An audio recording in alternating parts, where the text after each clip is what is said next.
there. Welcome to Signature Chefs of Orlando. My name is Elise Quinn, and I am here representing Orlando Cake Balls.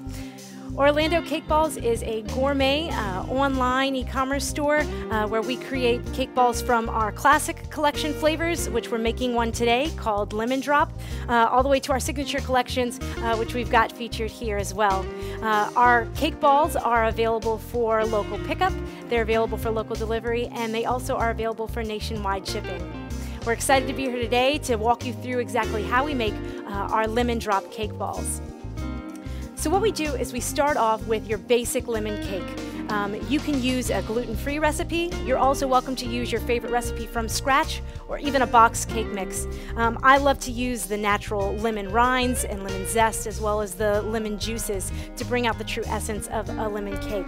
So we're going to go ahead and start off with our pre-made lemon cake, and we're going to take our first step, which is crumbling that cake in order to get it ready to roll into balls. So we've got our basic lemon cake, and we're going to add all of our leftover crumbs in, and then we're going to go ahead and just start crumbling up our cake. Getting it into as fine of crumbles as possible definitely allows the cake to be as airy and light and moist tasting as possible. It also helps that if you grab two pieces of cake and you rub them together, you can get that ultra fine cake crumble. So we're going to go ahead and continue to mix up that cake in our hands.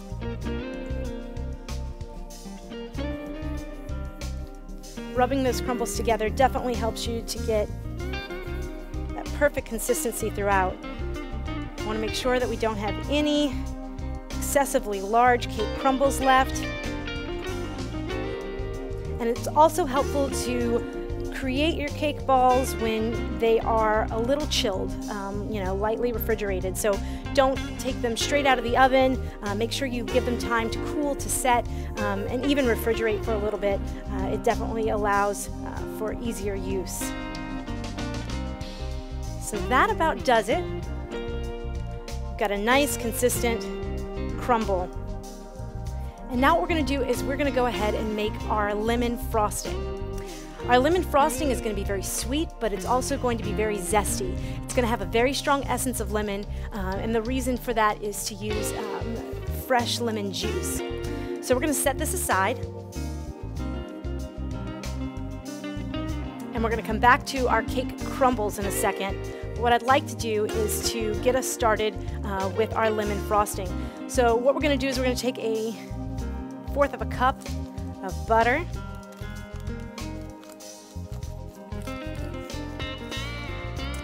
We're going to take our lemon juice, and we're going to take our powdered sugar.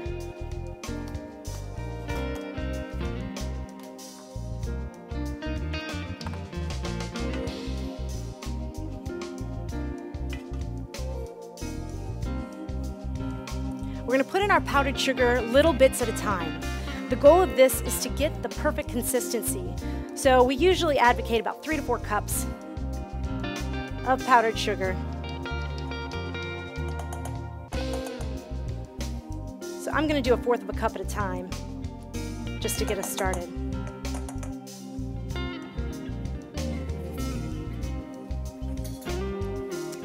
So I've got my mixer, and because we've got so much powdered sugar in here, we're going to start on a low setting.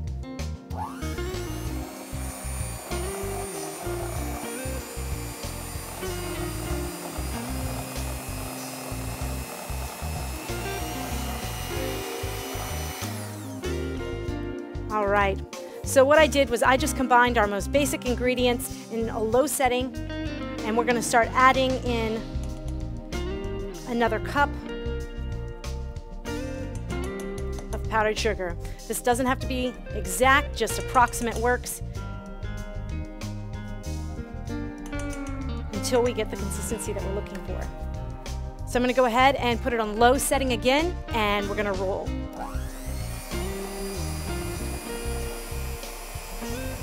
All right, as you can see, we're starting to get a little bit thickness in our composition here. but what we want to do is get it just a bit thicker. The good thing is to have a thick frosting will really allow it to disperse through the cake nicely and to be a great binder to hold the cake ball together. So we're going to add 1 more cup in.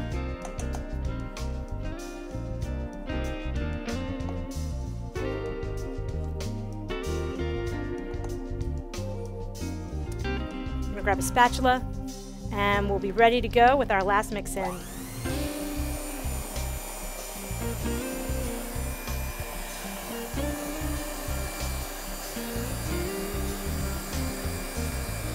All right, we've got a beautiful lemon frosting.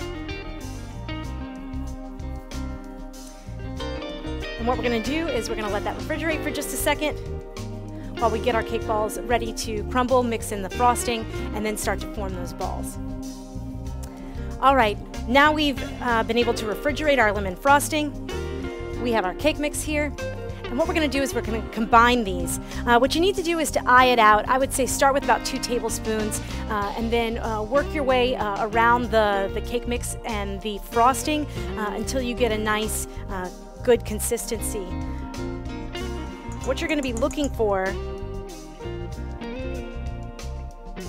is a firmness in the cake balls, but you don't want it too oily or too moist. The reason why is that the frosting is going to be the element that's probably the sweetest in your recipe, and the goal is to make sure that we're combining a very light sweetness of the cake and then a heavier sweetness of the frosting, so that way when you bite in, you've got this nice tangy taste of the lemon combined with that lemon cake and then that creamy sweet lemon frosting. So if you can see a lot of crumbs in your mixture still, like you see here, then you know that it's going to require more frosting. The way that you can tell that your mixture is ready to go and ready to be balled is when you can start to see it looking like the consistency of Play-Doh.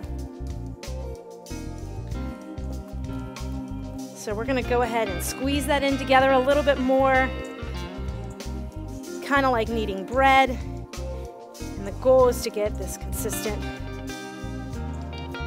look and feel throughout.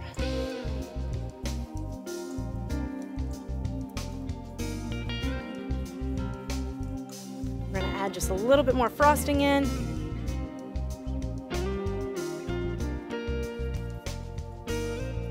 What's nice is using a white cake base. You can keep a very light, clean look on the inside because your lemon frosting comes out so light as well.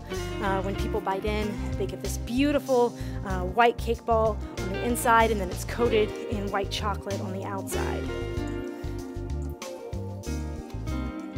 So the way that you can tell if it's done or not is by grabbing just a little bit in your hands, enough to form a small ball. If you see it cracking like this, you can tell that it's not ready and that it's going to require more frosting. It also helps for you to knead it around like Play-Doh. The denser the ball, obviously the denser the taste is going to be. If you want a more lighter, airier cake ball taste, then of course you're not going to go so tight with your hands. So we're going to add just a little bit more in, and we should be ready to go. What I like to do when it comes to scooping is that there's a variety of different methods, but the important thing is to get them all the same size. So you can use an ice cream scoop, which we have here, or you're also welcome to use a scoop like I love. It's got a silicone bottom, and the benefit here is that you can pop them out as you go along. So what I'm going to do is grab a little scoop, squeeze it down with my hands to compact it, make sure that it's all the same amount. I'm going to level it off, and then I'm going to just pop it out, and we've got this perfectly sized cake ball. The benefit is that we can come back and we can roll it with our hands, each individually, but this allows us to get a nice, clean, and consistent size of our cake balls. So we're going to do that some more, and we're going to make a very small batch of cake balls. For now, we're just going to do about 6. The more, the better, obviously. The benefit is that you can have a nice party, and you can put together a pretty large batch of cake balls if you're ready to put in some quality time. So once we finish this up, We've got 6 cake balls here, and we're just going to roll them with our hands. The goal is to get it as round as possible. That way when you stick it in the chocolate will form neatly around it. And it's not very forgiving, so the exact shape of your cake ball is exactly the way that'll come out, just coated in chocolate. And as you can see, these aren't cracking, these aren't crumbling, these aren't too moist to where they're leaving a residue behind. So the benefit here is that we've got the perfect consistency throughout. All right, so now that we've rolled up our balls, we're going to go ahead and refrigerate and chill these for a second, and we're going to move into melting our chocolate. So now that we've let our cake balls chill and let the chocolate set, what we're going to do now is decorate the cake balls. This is always my favorite part. What I've done is I've filled a piping bag with yellow chocolate, and what we're going to do is give it a go. We're going to twist the top just so that way it doesn't escape, and we're just going to try it out just by making sure that the tip is clean and clear. And then we're going to go ahead and just practice some very basic piping. Good thing is you can create any design that you'd like. Our signature design is the one that I'm going to do today. I get a nice flow going on the side, and then I whip it around and I'll create my nice piping.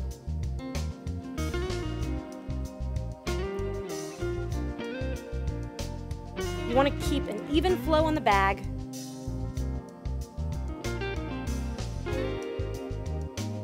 So that way you've got a nice even stroke across your cake balls.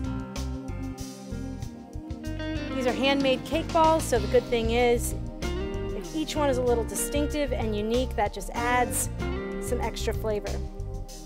So what we're going to do is we're going to let this chocolate set on the cake balls. It should only take a couple minutes, and then we're going to go ahead and load it into the packaging for a nice, beautiful finish. So we are back. We have let our cake balls that are now decorated set, so everything should be ready to package up and share as a gift. Here's our Orlando Cake Balls custom packaging. I've already created some cake balls earlier, some triple chocolate cake balls. We've got custom trays here, and we have some cupcake lining. These are mini cupcake liners. So what we're going to do is we're just going to go ahead and line the bottom of these trays, and we're going to go ahead and set in our cake balls for a nice and beautiful presentation.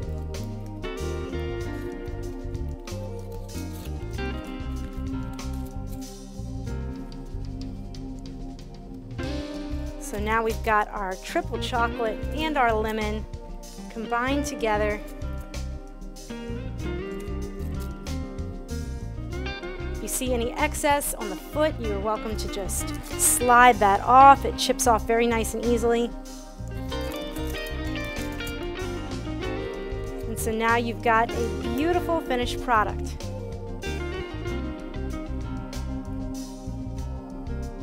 We're going to go ahead and put on our lid and package it up, ready to go to share with family, friends, or as gifts.